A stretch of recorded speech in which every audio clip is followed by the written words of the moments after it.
আজি এই জনগোষ্ঠী আজি খাব পোৱা নাই, এই জনগোষ্ঠী মাটিৰ পাট্টা পোৱা নাই, এই জনগোষ্ঠী ভাৰতৰ সংবিধান fundamental right article 14 to 18 of power পোৱা নাই।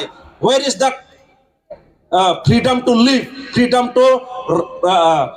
freedom to express our feelings and our grievance?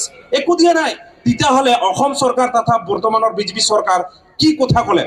এইবিলাক টোটালি মিছলীয়া আছিল না তেখেতসকলে মিছা কৈ ভাল পায় না তেখেতসকল প্ৰিন্সিপালে হয় মিছা কোৱা? কওকচোন, বুজাই দিব।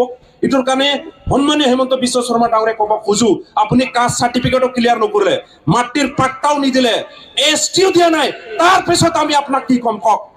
आदिवासी राइज मन का बोलबोय जोन सरकार आज एसटी नहीं दिलाक, माटी के पट्टा नहीं दिलाक, बागान के माटी के जोनटा हमार औकीदार उटा के भी नहीं दिलाक, एससी नहीं दिलाक, एसटी नहीं दिलाक, उस सरकार के का हमने वोट देबो बारे बारे बोला तो सेहनाई आज যদি ভোট